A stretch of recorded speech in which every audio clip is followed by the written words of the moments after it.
अज्ञाननाशकं देवं सद्गुरुं मुरलीधरं मुरलीमण्डितकरकमलं मुनिजनमोहनं व्यत्यस्तपादं वनमालाधारिणं प्रेमभक्तमण्डलनित्यकीर्तितं श्रीप्रेमिकवर्गम् आश्रयेऽहम्. The divine blessings of our Guruji and Thakurji, we will reminisce about Bhagavan's Uttaman Avatar. Krishna was telling Devaki and Vasudeva that they have done so much tapas that they have been previously born as Prishni and Sukapa. They have had Bhagavan born to them so many times because they're such great Mahatmas. And now they are Aditi and Kashyapa. That's how Krishna and Vamana are not that different. But Vamana avatar is special because he is an avatar with no nigraha, only anugraha. Andal says in our Pasuram, Ongi Ulagalanda Taman Pe Padi. She calls Vamana an Uttama. And Guruji also says that the number 18 means Jayam. And Canto 8, chapter 18 in Bhagavatam talks about Vamana. Signaling he is a victory. That Vamana avatar is a victory to all. And so now Parikshit is listening to Bhagavatam and he asks Shukracharya about Vamana avatar. So Shukracharya talks about the churning of the Milky Ocean. He says how Bhagavan, they have to have the thing to churn. So Bhagavan, with the help of Garuda, went to get a mountain to churn. But the mountain kept on sinking as it was so heavy. So Bhagavan took the avatar as of Kurma avatar to keep the mountain up from sinking. And after churning, the Amritam came up and the Asuras took it and ran away. So Bhagavan again took an avatar as Anda to Mohini to get the Amritam from the Asuras and give it to the Devas, because now the Asuras can be trusted with Amritam. But then and Bali saw all of this. He saw how Bhagavan helped his devotees, the Devas.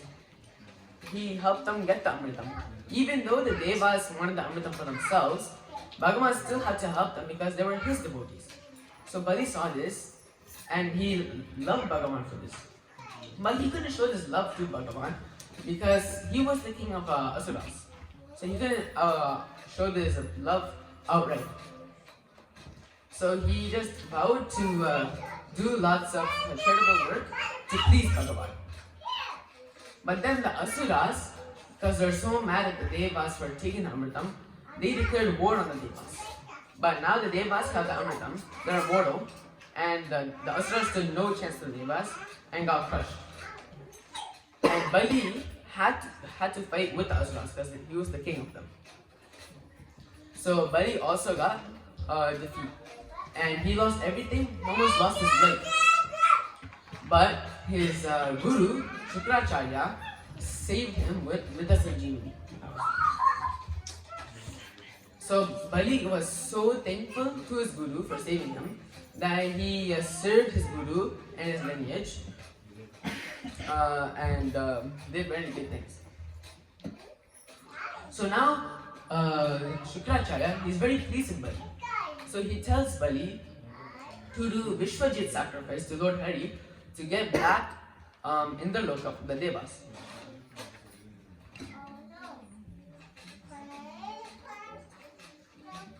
So Bali does the sacrifice and he gets a golden chariot, a bow, a quiver with never-ending arrows, a beautiful conch, and armor.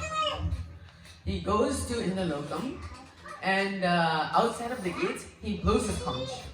And Brihaspati, the guru of the Devas, warned the Devas. He said, "No, guys, you cannot fight Bali. He has a guru's darshan. You cannot fight him."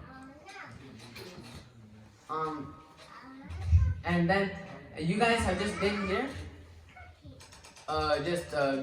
enjoying Indaloka's amenities, and you won't stand no chance to Bali. So the Devas run away, and Indaloka is now Bali's. But Bali remains humble and goes back to Bhumi to do Ashwamedha yaga. But now, because the Devas got driven out of Indaloka, Aditi Mata is very sad because the Devas are her kids. So she wants to tell Kashyapa, but he's not home.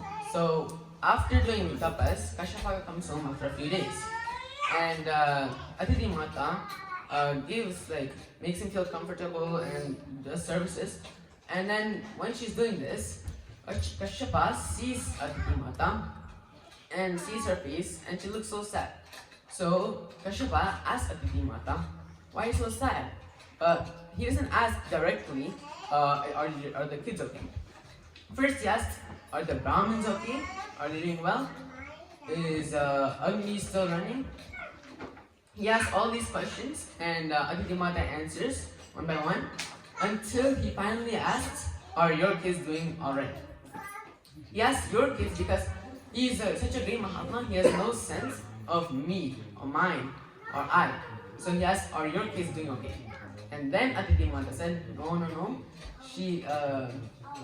My kids, they have got driven out of Indaloka. I want them to come back. So Kashyapa thinks, and he has an idea.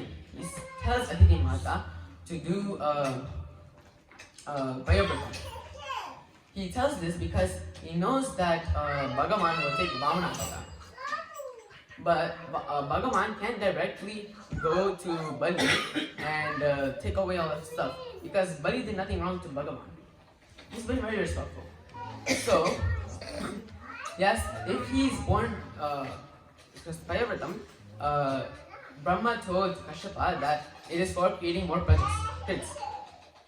So, if Aditi Mata does Vayavrtam, Bhagavan will be born to her as Vamana. And Vamana will have to do what Aditi Mata tells him to. And Aditi Mata will tell him to get back in the loka to the Devas. And because he is her son now, that is his duty to do. So that is why Kashyapa tells Aditi Mata to do Vayavrtam. But Vayavrtam was not easy.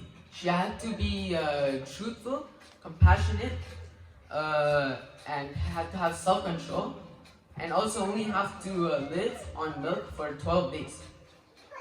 And she does this. She follows the strict rules, and on the 12th day, Krishna appeared with Pitambaram and Shatupujam and Shakra Shaktam. And Aditi Mata was so thrilled to see this. She has done Vayavrtam for 12 days and she's seen Krishna. So her eyes are filled with tears of joy. She bows down and does a stuti to Bhagavan. She says, Yanyesha Yanya Purusha Achita Titapana Tita Shavana Mangala Namadeya.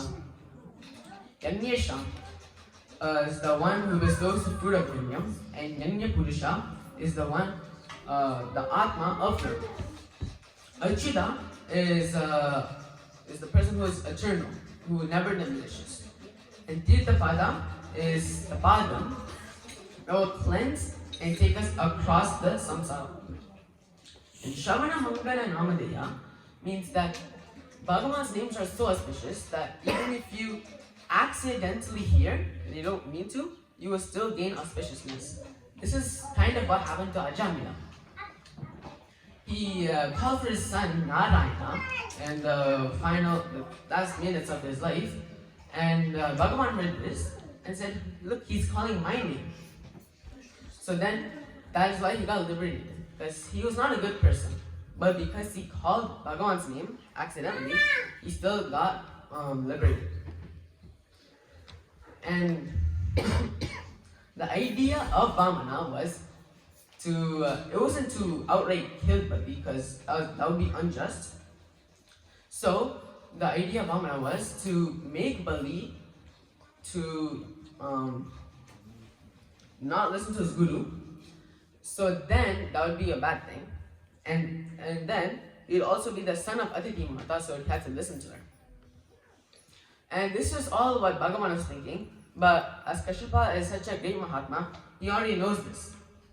So then on the 12th day of Ayavratam, Vamana goes into Aditi Mata's womb. And after 9 months, he's born. He's born on midday, Shravana Dwadasi in Abhijit Nakshatra. Abhijit means victory. And this Vamana avatar is a victory to everyone. It's victory to the Devas, because they'll be back in Indralokam. It's victory to Bali, because he's going to be liberated. And is the victory to everyone, all the people, as they will be able to witness another avatar. So, immediately as Vamana is born, he appears as a Shankam and Chakram and Gada and Padma. And he starts growing immediately to a boy 8 years old, ready for Upanaya Samskara. And they do this, everyone gives him gifts, and he starts to go to Bali to get Bhiksha from his Yagashala.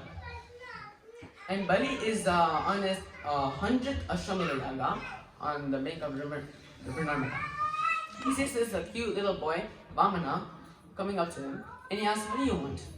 And Vamana says, "Can I have 3 steps of land?"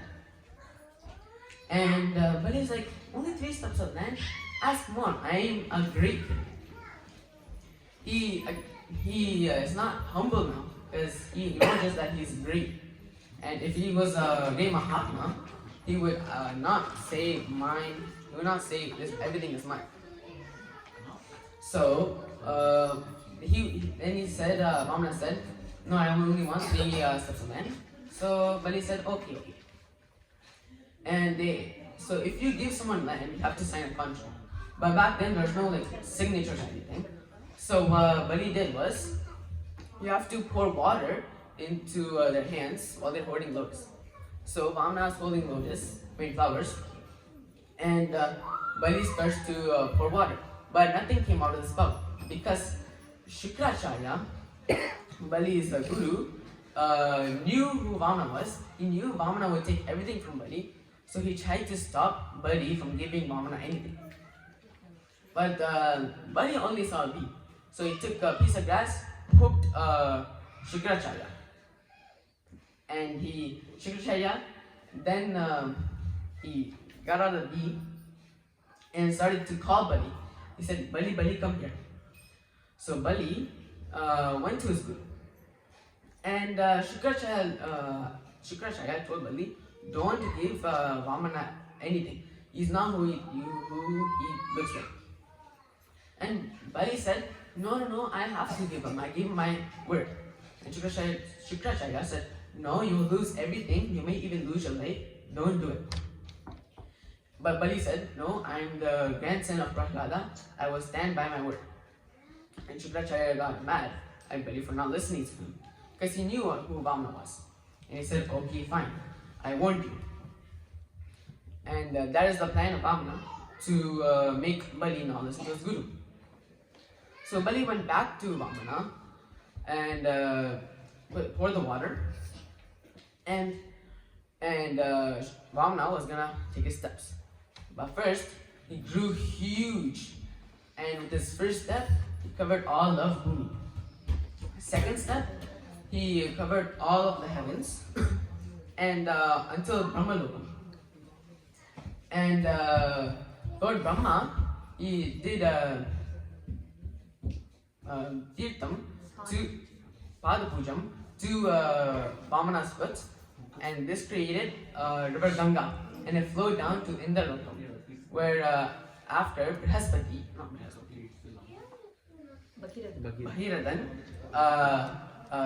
got river Ganga down from Indraloka to Bhumi. And because all of Bali's property is gone now, he has nothing else to offer. So Garuda ties Bali. And Vindhyavali, Bali's wife, she comes out and sees her husband tied up. But instead of saying, no, why would you do that? He was right. Vindhyavali acknowledges Bali was wrong for being so foolish. And he said, Bhagavan, you are right. He should not have done this. And now Bali himself realized what a big mistake he has done. He said, so he tells Bhagavan to put his third foot on his head. So Bhagavan does. And Bali holds it there. So then, but Bali doesn't want to kill, Bhagavan doesn't want to kill Bali. So he blesses Bali.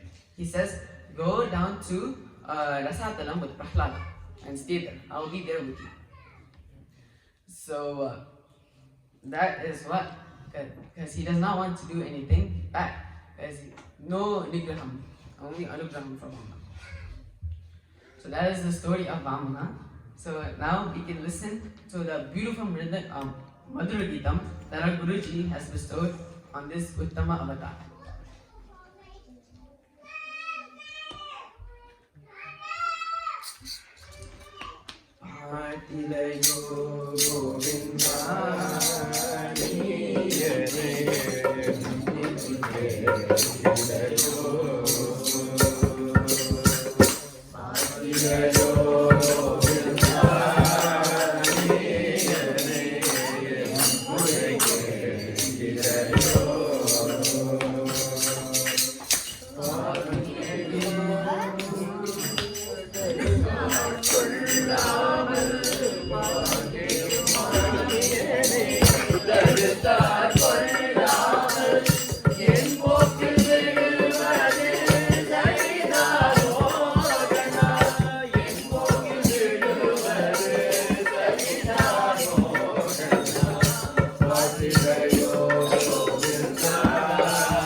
Jai